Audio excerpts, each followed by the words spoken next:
தூத்துக்குடி நாசரேத் திருமண்டல மக்கள் அனைவருக்கும் அன்பின் வாழ்த்துக்கள். தங்களுக்கு சற்று விளக்கங்களை யூடியூப் சேனல் வாயிலாக கொடுக்க வேண்டிய கடமைப்பட்டுள்ளதும்.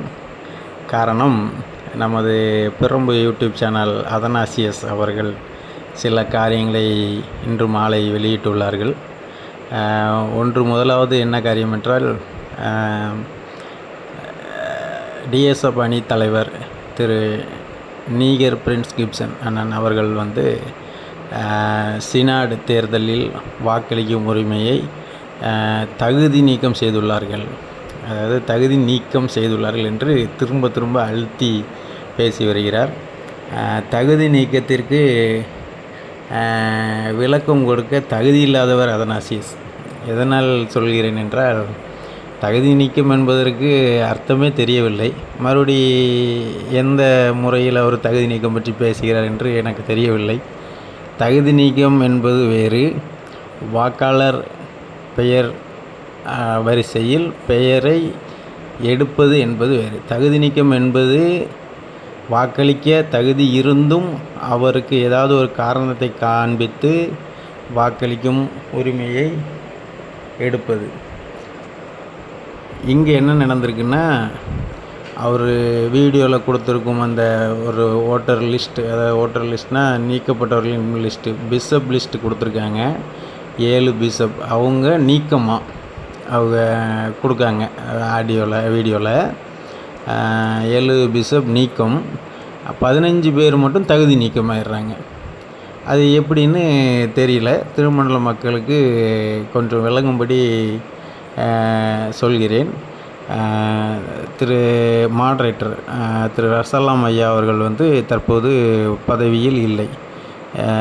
பதவியில் இல்லாத காரணத்தினால் அவரது தலைமையின் கீழ் ஒரு சில நியமன போஸ்டிங்ஸ் கொடுத்துருக்காங்க சினாடில்.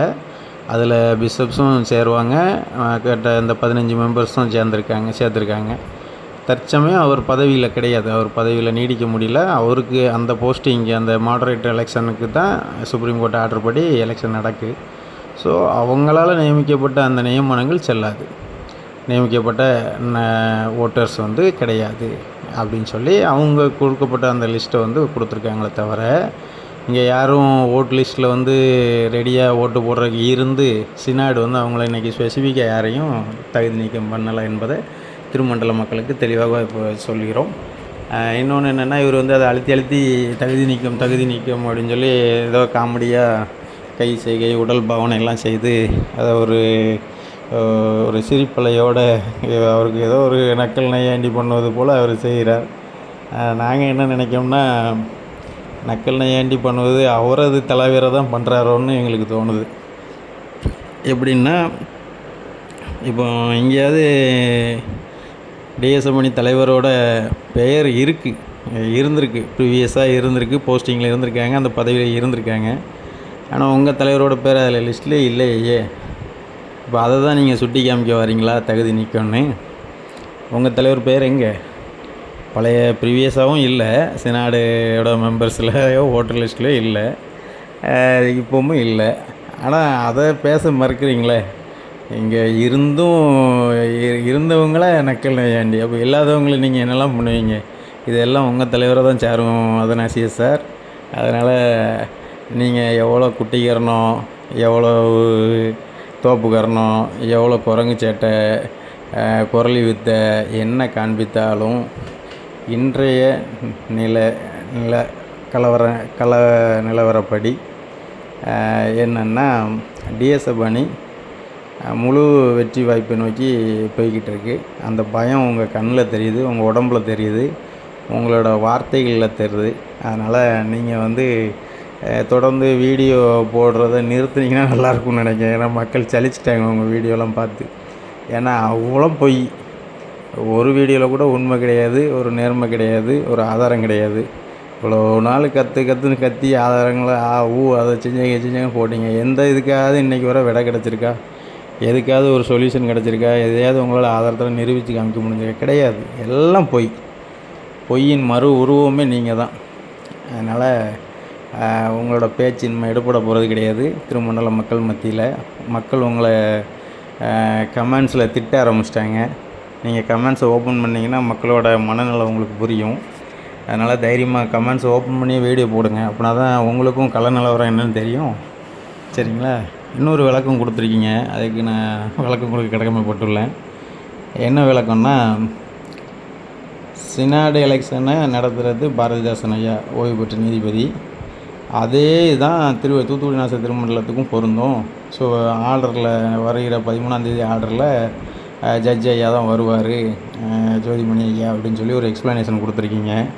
அந்த எக்ஸ்ப்ளனேஷனுக்கு நான் விளக்கம் கொடுக்க கடமைப்பட்டுள்ளேன். சினாடோட எலெக்ஷனோட அமைப்பும் தூத்துக்குடி நாசர் திருமண்டல எலெக்ஷனோட அமைப்பும் முற்றிலும் மாறுபட்டது. நீங்கள் ரெண்டும் ஒன்றுங்கிற மாதிரி காமிச்சிருக்கீங்க. காரணம் என்னென்னா, சினாடு வந்து கோர்ட்டில் போனோன்னா 2 பேரை நியமிக்கிறாங்க, நீங்கள் எலெக்ஷன்லாம் நடத்தி கொடுங்கன்னு சொல்லி. குறிப்பிட்ட காலத்தில் அவங்களால அதை வந்து சரியாக பண்ண முடியலன்னு சொல்லி சுப்ரீம் கோர்ட்டுக்கு தெரிவிக்கிறாங்க. அப்போ 2 பேரும் வித்ட்ரா பண்ணிவிட்டு வந்துருங்க அப்படின்னோடனே 2 பேருமே 24 டயசிஸுக்கும் என்னென்ன ஆர்டர்ஸ் கொடுத்தாங்களோ அதை எல்லாத்தையுமே பேக்கப் எடுத்துகிட்டு, அதாவது நாங்கள் இது வரைக்கும் போட்ட ஆர்டர்ஸ், நாங்கள் வந்ததுலேருந்து போட்ட ஆர்டர்ஸ் எதுவுமே செல்லாதுன்னு எல்லா டயசிஸுக்கும் ஆர்டர் மெயில் மூலயமா தெரிவிச்சுட்டு அவங்க பேக்கப் எடுத்துகிட்டு போயிட்டாங்க. சரிங்களா? இதுதான் உண்மையான கள நிலவரம். அப்போ செல்லையா பிஷப் ஐயா வந்து தூத்துக்குடி நாசரை நியமித்து அவர் இங்கே வந்து ஒரு அணிக்கு சார்பாக சில காரியங்களை செஞ்சுட்டு அவர் ஊருக்கு போகிறதுக்குள்ளே அவரோட போஸ்டிங்கே வந்து வித்ட்ரா ஆகுது. ஏன்னா அதுவும் அந்த 2 சுப்ரீம் கோர்ட்டால் நியமிக்கப்பட்ட 2 நீதிபதிகள் அடங்கிய நிர்வாகம் போட்ட ஆர்டர்ஸ் தான் செல்லையா பிஷப் போட்டது. அதனால் செல்லையா பிஷப் ஐயாவும் பேக்கப் எடுக்காங்க. ஆனால் அதுக்கப்புறம் இவங்க கோர்ட்டுக்கு போய் கோர்ட்டை ஏமாற்றி செல்லையா பிஷப் தான் அப்படின்னு சொல்லி ஒரு ஆர்டரை வாங்கி இன்றைக்கி வந்து ஒரு எலெக்ஷன் ப்ராசஸ் வர மூவ் ஆகி வந்துருச்சு ஜோதிமணியை வச்சு. அது எல்லாருக்கும் தெரிஞ்சது, ரொம்ப விளக்கணும்னு அவசியம் இல்லை. சுப்ரீம் கோர்ட்டில் வந்து 1 வருஷம் கேஸ் நடந்து தீர்ப்பாயிட்டு பழைய நிர்வாகிகள் எல்லாருமே தொடர்றாங்க. ரசலம் ஐயா மட்டும்தான் தொடர முடியல ஏஜ் ப்ராப்ளத்தினால. அப்போ ரசலம் ஐயாவுக்கு மட்டும் எலெக்ஷன் நடத்தணுங்கிறனால பாரதிதாசன் ஐயாவை மட்டும் போட்டிருக்காங்க. One and only moderator election மட்டும்தான், மாடரேட்டர் எலெக்ஷனை மட்டும்தான் நடத்தி கொடுக்கணும். வேறு எந்த நிர்வாக பொறுப்பும். இன்றைக்கி முழு நிர்வாகமும் துணை மாடரேட்டரு, டெப்யூட்டி மாடரேட்டரும், ட்ரெஷரரு, ஜிஎஸ் எல்லாம் சேர்ந்து பண்ணிகிட்ருக்காங்க. அது ஒரு செக்டார். அது வந்து மேல் கட்டமைப்பு, நம்மளோட ஹையர் அத்தாரிட்டிஸ்கோட போஸ்டிங்க்கு தான் எலெக்ஷன் நடந்துகிட்ருக்கு.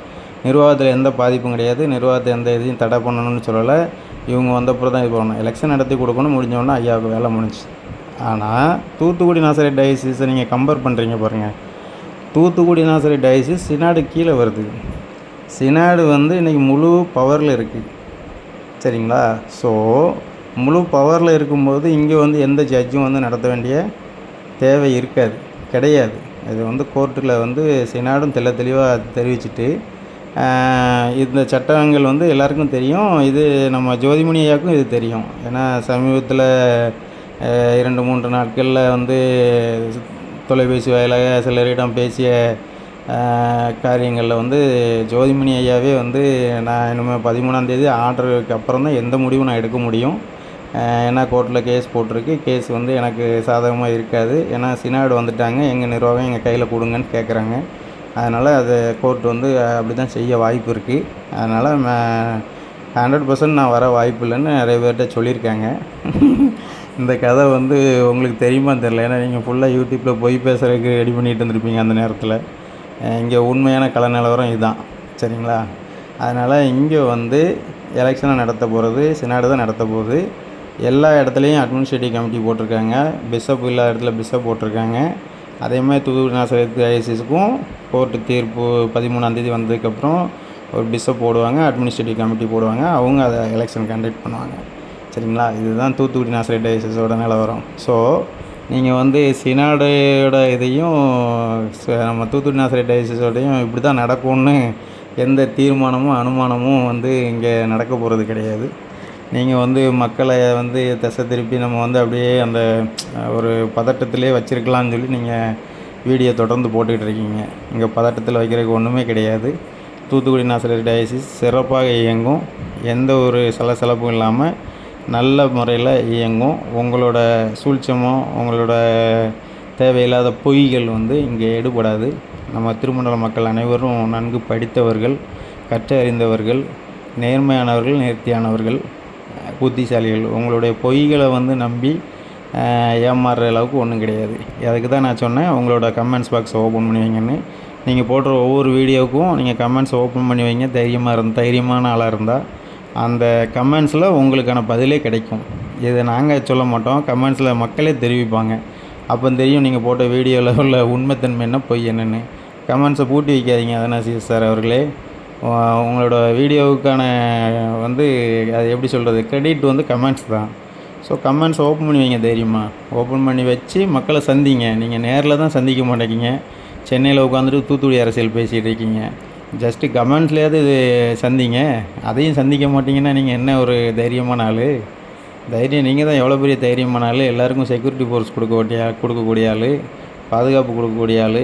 எவ்வளோ பெரிய ரவுடி நீங்கள். தைரியம் தான் நீங்கள் கமெண்ட்ஸ் பாக்ஸை ஓப்பன் பண்ணுங்கய்யா, உங்களோட யூடியூப் சேனல் கமெண்ட்ஸ் பாக்ஸை. அதில் கூட நீங்கள் வந்து நேரடியாக மக்களை சந்திக்க மாட்டிங்களா? கமெண்ட்ஸ் பாக்ஸில் கூட தூத்துக்குடியில் தான் இருந்து நீங்கள் அரசியல் பண்ண முடியாது.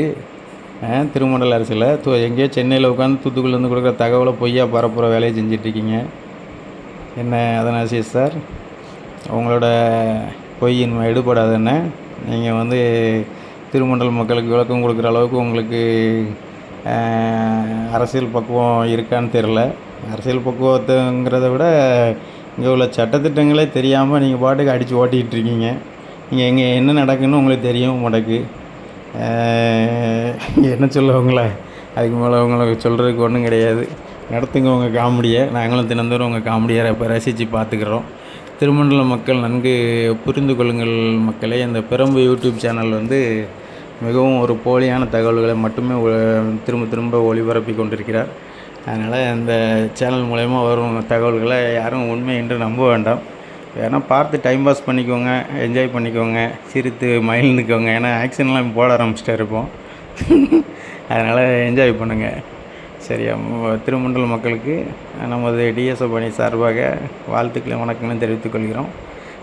ஆண்டவராகிய இயேசு கிறிஸ்து நம்ம ஆசீர்வதிப்பாராக. நன்றி.